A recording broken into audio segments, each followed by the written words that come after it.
여의도맨션 구독자 여러분 안녕하십니까, 박정호입니다. 안녕하십니까, 조필입니다. 형님, 그거 아세요? 뭐? 제가 중학교 때요. 저희 집이 미국으로 이민을 갈 뻔했어요. 근데 그때 왜 안 가니? 사실 너희 집안은 내가 네 친형도 알고 있고, 네 누나도 어떤 캐릭터인지 알고 있고, 뭐 어머님은 못 뵀지만 네. 아버님에 대해서도 내가 대충 히스토리를 알잖아. 네네. 대부분 미제국주의자들이신데. 이거 저희 아버지께서 특히 미제를 좋아하세요. 그런데 그래서 당연히 난 진짜 니네 집안이 이미 가도 이상하지 않다고 생각하는데 네. 왜 안 가니? 그때 당시에 이제 아버지께서 한 몇 년 동안 미국에 있다 갔다 오시고서 미국이 너무 좋다. 그래서 가족들을 다 데리고 가고 싶다. 해가지고 한국에 오신 거였거든요. 근데 그때 당시에 누나가 이제 고등학교 3학년이고 여러 가지 교육 문제 이런 것들을 겹쳐가지고 무산이 됐습니다. 네 누나 또 공부 정말 잘했지. 네, 잘했죠. 그 네 누나처럼 공부 잘하는 사람 앞에 두고 갑자기 변동성 있게 이민 얘기하는 건 부모로서는 또 죄송하지. 네. 그래서 다른 학부모가 그런 얘기를 했다고 하더라고요. 수능 점수만 주고 가면 안 되냐고. 진짜예요, 정말. 너무 아깝다고. 진짜 너무 아깝다고. 그랬겠지. 네. 당연히. 그럼 오늘 이민 얘기나 좀 해볼까? 네. 사실 우리나라는 정말 이민의 역사다 해도 과언이 아니야. 우리나라 사람들 중에서 이민 가서 살고 있는 사람이 몇 명인 줄 알아? 글쎄요, 우리나라 인구 한 5,200만 되니까 그 중에 한 100만 명? 어떻게 물론 언제서부터 이민으로 잡느냐에 따라 다르지만 맞아요. 물론 옛날에 뭐 만주로 이민 갔다 뭐 저기 집계되지도 않는 것들 뭐. 그거 집계가 돼. 대략 정확한 건 아니지만 대량의 추산치가 있지. 물론 그 작업을 했던 거는 우리가 한 게 아니라 일본이 그렇죠. 관리를 해야 되니 통계가 필요하잖아. 그래서 이제 집계한 것들이 기록에 남아 있어서 그걸로 후대 학자들이 연구를 해봤는데 와. 우리나라 이민의 역사를 보면 한 6개로 나눌 수가 있어.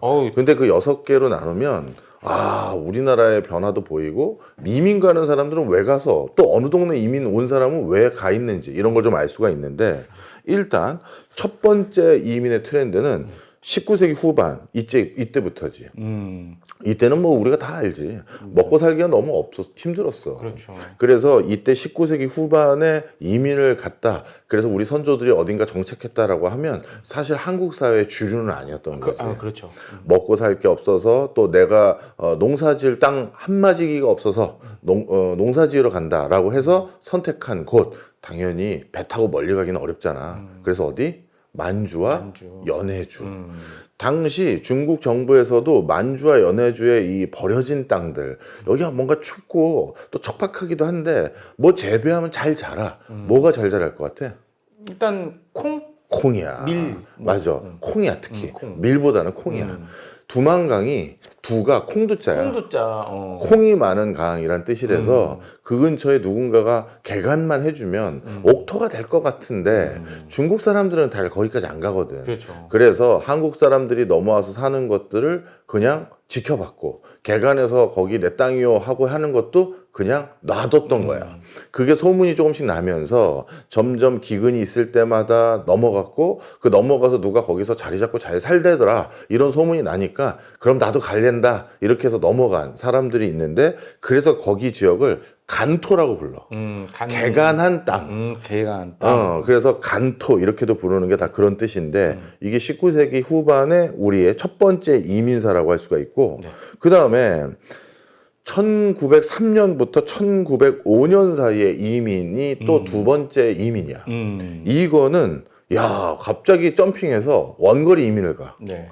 하와이 사탕수수. 네, 사탕수수. 그리고 멕시코 유카탄 반도. 아유.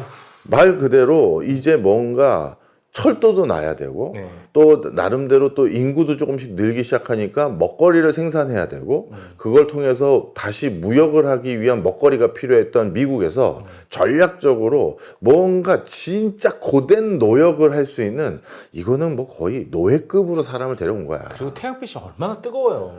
너 진짜 말 잘했다. 그 예전에 내가 중남미에 그 이민사 박물관 이런 데 하나 갔어. 와, 나 진짜 기겁을 했어. 사탕수수 농장에서 일하고 있는 흑인 노예들이지. 노예들의 그나마 복원돼서 아주 해상도 높여놓은 흑백 사진을 봤는데 나 진짜 깜짝 놀랐어. 전신이 1도 내지 2도 화상이야. 그 흑인들도. 왜냐하면 물집이 막 수포가 엄청나게 나와 있고 왜 그런가 봤더니 일단 햇빛도 너무 뜨거운데 사탕수수를 그 증류하는 거 있잖아. 그렇죠. 예. 그때 이걸 펄펄 끓이더라고. 네.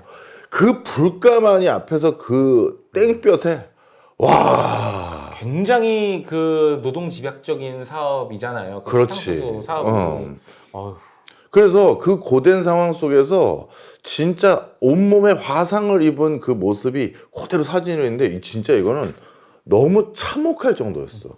그런데 그런 고된 노역을 그나마 잘 견디는 걸로 유명한 정말 근면성실의 명사죠. 명사지가 있지. 바로 한국, 중국, 그리고 일본도. 저는 가끔 가다가 그 하와이 쪽에서 또 그 멕시코 쪽에서 그렇게 고된 그 노동을 하고서 받은 그 작은 돈, 생활하기도 벅찬 그 돈을 모아서 독립운동 자금으로 보냈다는 게 정말 대단하지 않습니까? 나는 그것도 또 우리가 중국하고 우리를 또 구분해야 된다고 봐. 우리는 그 어려운 환경 속에서 진짜 네가 말한 것처럼 와, 내 뼈를 갈아 넣은 거 아니야. 그렇죠. 그리고 가족 중에 누군가 사망했을 거 아니야. 그런 상황에서 모은 돈을 우리가 왜 이 지경이 됐는가. 먼 미래를 보고 투자하자. 그냥 사람이 어느 정도 수준 이하로 떨어지면 솔직히 자포자기해져. 그렇죠. 낙담하고 이번 생은 끝났다. 아유 이대로 마무리하자. 대충 살자. 뭐 그냥 기회 있으면 대충 즐길 거 즐기자. 이렇게 가는 게 내가 진짜 나도 전 세계 진짜 많이 돌아다녔지만 100개 국가를 가면 99개가 그래. 그런데 이놈의 나라는 도무지 포기라는 걸 몰라요. 포기라는 걸 몰라. 내 나이가 이제 60이지만 내 후손들은, 내 자식들은, 그 다음에 내 동포들은 하면서 또 배팅을 해. 그렇죠. 군사학교 세우고 맞아. 학교 만들고. 그래서 그 당시 이 1903년부터 1905년은 뭐 이렇게 원거리 이민을 갔었지. 네. 그런데 이 원거리 이민을 간 뒤에 그 다음에 계속 이어지지 못한 이유가 있어. 그때부터 한국 사람들이 하와이 가서 살고 이랬으면, 우리나라 그 뒤도 어려울 적 많았는데 왜 미국으로 많이 안 가느냐? 그 이유가 미국이 21년도에 이민 할당법이라는 걸 만들었어. 이 21년도에 만든 이민 할당법은 뭐냐 하면 이미 미국 사회에 와서 이민해서 정착한 나라들이 있을 거 아니야. 예. 그 나라들의 비율대로 이민을 받아줘요. 그러니까 아이리시 계열이 계속 들어올 수 있었던 이유가 이 이민 할당법 때문이야. 그 이유가 있어. 타민족들하고 어울려서 살면 사건 사고 난다는 거지. 이미 우리 미국 사회는 아이리시 계열이나 아니면 뭐 이태리계나 뭐 몇 개 계열, 유대인도 마찬가지고 이런 데들이 와서 자리 잡았어요. 그러니까 이분들이 주류라는 걸 우리 인정해줘야 됩니다. 그래야 언어적인 허들도 낮아지고 또 문화적인 갈등도 줄어들고 또 그 사람들이 와서 빨리 정리해서 정착해서 생활할 수 있는 여지가 생기니 이 사람들 중심으로 받아주시죠. 해서 이민할당법이 만들어지다 보니까 초기에 상대적인 비율이 낮았던 한국, 중국, 일본 당연히 못 들어오게 된 거야. 그다음 세 번째가 언제냐? 1910년부터 1945년인데 이때 주로 간 데는 일본하고 또 만주야.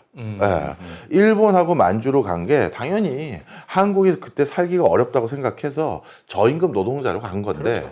자발적으로 간 사람 플러스 비자발적인 거, 강제징용 이렇게 있는 거야. 당시 얼마나 갔나 봤더니 만주 지역으로는 한 50만 명.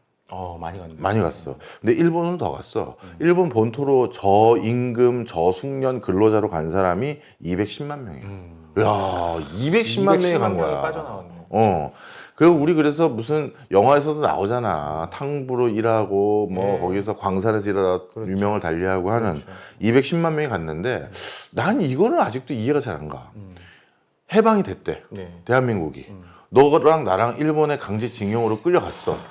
해방됐으면 넌 고국으로 돌아오니 아니면 일본에 있니? 근데 저는 고국으로 돌아온다는 선택을 쉽게 하지 못할 것 같아요. 왜?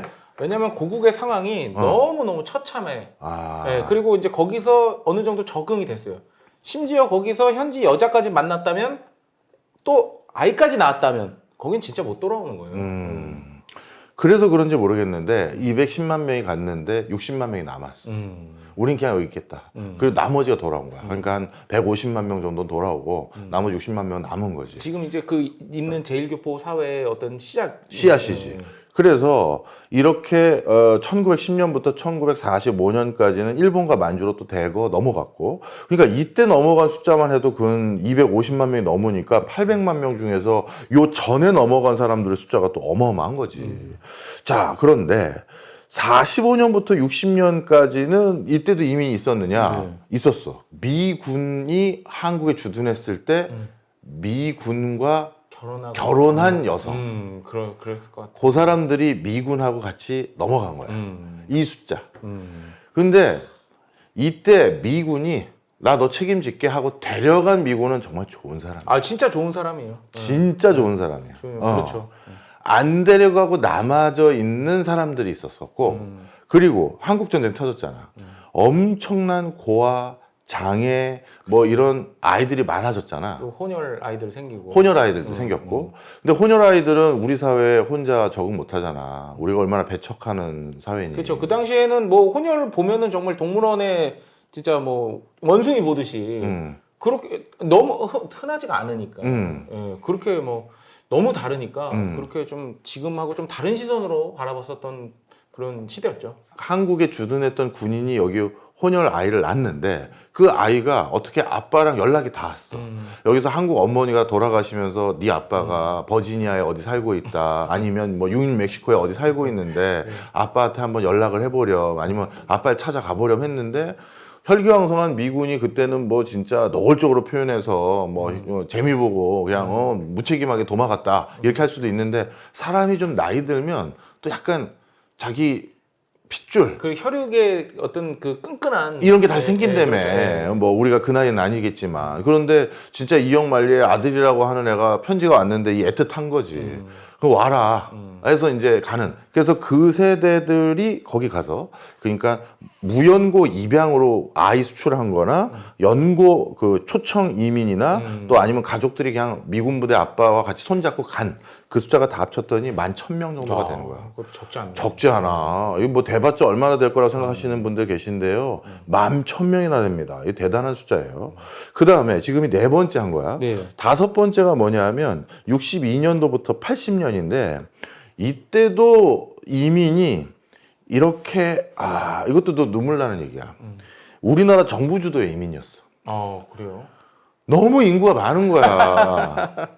먹고 살 것도 없는데. 뭐 덮어놓고 낳다 보면 거지꼴을 못 만난다 뭐 이런. 맞아. 또 전쟁 때 베이비붐 세대. 베이비, 그렇죠. 와, 지금 뭐 초근력, 목피 뭐 이런 소리 하고 있는 상황인데 이들이 장성해서 먹을 건 더 필요하고 일자리도 없고 기회도 제대로 못 주겠고 그래서 국가가 제발 좀 나가라 해서 해외 이민을 장려했어. 그래서 국내 잉여 인력을 해외 송출했고 송출하는데 좀 표현이 거칠지만 이게 사실 비정한 우리 역사입니다. 두 당 돈 받았어. 그 간호사 몇 명 하고요. 의사 몇 명 받으셨죠? 잘로. 야, 정말 비참했던 나라지. 광부도 팔고 막 간호사도 팔고 군인도 팔고 다 팔 수 있는 건 다 팔았네요. 그렇지. 그래서 이때 우리가 정부가 국내 잉여 인력을 해외에 보내서 외화 벌자. 그리고 외화 버는 것뿐만 아니라 국내 인구를 좀 줄이자. 부양력이 너무 없다. 그래서 인구 줄이기 위해서 정부가 적극 장려해서 외국에 그냥 떠넘긴 인력이 이 당시 이민인 거고 그 다음 일부가 대한무역수출진흥공사, 대한무역진흥공사라고 부르는데 여기에 방점을 찍었어. 그러니까 국가도 양아치는 아니야. 해외에 우리 국민들 중에서 그 당시 60년대 우리 해외에 나갔던 그 우리 광부들, 간호사들은 한국 사회에서도 고급 인력이었어. 그럼요. 우리 내 그 제일 친한 친구가 있어. 그 친구의 와이프인데 와이프가 독일 국적자야. 우리나라 회계사인데. 그런데 독일에서 한국에 그 교환학생으로 왔다가 한국에서 회계사 자격증 따고 한국의 대표적인 회계법인에서 일을 하는데 그때 내 친구를 만난 거야. 근데 넌 어쩌다 독일 국민이 됐어 했더니 어머니 아버지가 광부와 간호사인 거야. 광부 간호사 커플이 많았죠 그때. 그래서 거기서 만난 거야. 그래서 이제 장인 장모잖아. 이 장인 장모를 만났는데 장인 어른이 그러시더래. 나는 한양대 졸업했다. 내가 한양대 학생회장 출신이야. 그러니까 그 당시에는 고급 인재들이 한국에서 내가 이 변듯한 일자리 찾기가 이렇게 만만치도 않고 그러니까 차라리 나가자 해서 나온 거야. 그 영화 국제시장에서 보면은 거기 광부 나가는 그 경쟁률이 굉장히 치열했어요. 맞아. 다 시험 봐서 나가는 사람들이에요. 우리나라 이래도 그 뭐라고 해야 돼? 이미지 망칠까봐 고학력을 내보냈거든. 그렇죠. 그러다 보니까 장인어른이 광부라고 해서 자기는 그냥 고졸이나 뭐 이렇게 해서 그때 나간 뭐 걸 학교 안 다니는 사람도 많아요. 그런 사람들이 나간 줄 알았더니 그게 아니었다고 그때 배웠다고 하더라고. 실제 그랬고요. 그래서 능력 있는 사람 그때 내보낸 게 일부 있었고 능력은 있지만 우리 사회 주류는 아닌 이렇게 표현하면 되겠지. 그 다음에 대한무역진흥공사 설립하고 우리 물건 수출할 걸 좀 알아봐라. 그리고 수출처를 알아봐라 해서 전 세계 각지에 이제 대한무역진흥공사를 설립했잖아. 그럼 뭘 보내야 돼? 사람 보내야 될 거 아니야. 보내야죠. 한국인 중에서 북아프리카 시장 개척할 사람 보내야 되고 유럽 시장 개척할 사람 보내야 될 거 아니야. 그래서 대한무역진흥공사의 해외 주재원들 그리고 그 진흥공사가 어딘가 물고 텄어. 저기 성경직물이죠. 여기 그 유럽인데요. 그 성경직물의 직물 사겠다는 데 있어요. 그러면 이제 성경직물에서도 한두 명이든 네다섯 명이든 보내야 될 거 아니야. 그렇죠. 그렇게 해서 보낸 인력들이 이때 또 초기 이민자들 중에 하나야.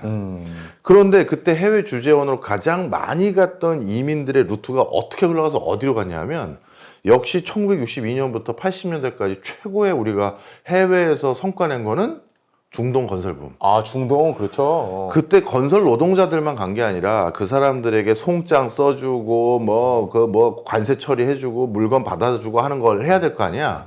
나름대로 그런 일 하는 사람들 또 금융 서비스 제공하는 사람들 하여튼 전후방적으로 많이 갔어. 그런데 그때 중동 현지에 갔다가 거기 남은 거야. 그리고 그 사람들이 일부 어디로 갔느냐? 런던으로 갔어. 왜냐하면 중동 지역은 옛날부터 영국의 텃밭이잖아. 그렇죠. 그래서 본인들이 무역하고 그 다음에 금융 이런 것들에 대해서 좀 빠삭해졌고 영국인들은 이제 그 중동의 그 열사의 나라에서 내가 무슨 개고생이야. 난 그런 데 가서 일 안 했는데 한국계 이상한 사람들이 제가 처리해드리겠습니다. 저한테 수수료만 좀만 주시면 제가 다 해결해드릴게요. 하는 애들이 있는 거야. 잠도 안 자고 일하잖아요. 그래서 거기에 또 하청을 주기 시작하니까 얘네들이 일을 하다가 영국 쉽게 얘기해서 본사라고 해야 되나? 부름을 받은 거지. 야, 너 일 진짜 잘한다. 한번 와봐. 해서 영국에 왔다가 런던까지 진출하는. 이것도 대한민국이 진짜 끈기 국민이라는 걸 보여주는 거야. 자, 그런데 이렇게 해서 정부 주도로 내보낸 게 1962년과 80년인데 정부 주도 말고 민간 주도로 나간 게 있어. 민간 주도로요? 이 민간 주도는 뭐냐면 1965년부터 앞서서 내가 말했잖아. 1920년대 미국의 이민법이 굉장히 우리를 억제했다고. 이민 할당법이라든지 그렇지. 출신국가법 같은 거. 그런데 1965년에 이민법이 개정됐어. 이때부터 미국 내에서도 인종차별에 대한 거 많이 지양해야 된다. 그리고 특히 어떤 뭐 서구권 국가와 비서구권 국가 차별 두는 거 안 된다. 약간 히피 문화 이런 것들과 같이 맞물려서 이민법이 개정된 거야. 이때 또 한참 흑인 인권 운동이 맞아. 굉장히 활발했었어요. 그러다 보니까 이때 이민법이 개정됐고 이것 때문에 이제 한국 사람도 누가 기회만 주면 갈 수 있게 된 거야. 문호가 다시 열린 그렇죠. 거지. 그런데 우리 한 1세대가 갔잖아. 그 사람들이 불러주기 시작했어. 예를 들어서 내 당숙의 고모의 누구 사촌의 구촌의 우리 흔히 말해서 초청이민. 그렇죠. 들어봤지? 네, 초청이민. 나 누가 거기 있는데 나 초청했어. 나 그래서 미국 가게 됐어. 이 초청이민이야. 이 초청이민이 65년 이후 법이 개정되면서 80년대까지 미국 이민의 주를 이루게 돼. 막 들어갔구나. 막 들어갔지. 그러니까 한국인이 기회가 되면 가고 싶은 거야. 그리고 미국 내에서도 한국인을 인위적으로 우리가 국가가 떠넘긴 게 아니라 미국도 자발적으로 찾아간 게 있어. 바로 의사와 간호사야. 이 의사 간호사 숫자가 미국이 현격히 부족했나 봐. 그래가지고 한국에 있는 의사 간호사들도 와서 일할 수 있게 기회를 열어줬거든. 그래서 그때 한국의 의사 간호사들, 이것도 상당히 고급 인력들이지. 굉장히 고급 인력이죠. 그때 미국 이민을 어마어마하게 간 게 바로 65년 이후부터 본격적으로 이민 간 숫자들이다. 이렇게 보면 돼. 네.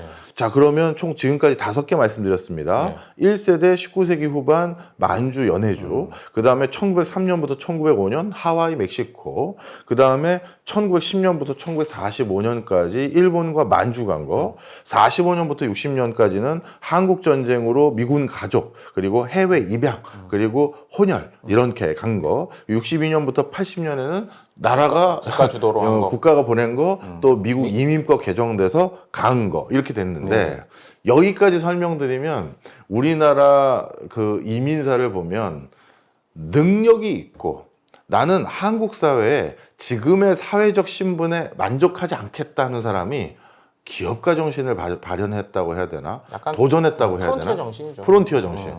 저는 현실 안주형이 아닙니다. 나는 이게 마음에 안 들면 전 돌파하겠어요. 저 미국 가겠습니다. 해서 막 뛰어나간 사람도 있잖아. 그런 사람들이 간 거니까 능력도 있고 의지도 있는데 주류는 아닌 사람들이 좀 많이 갔을 거 아니야. 그렇죠. 그런데 80년 이후부터는 분위기가 달라져. 어떻게 달라지느냐? 다음 시간에.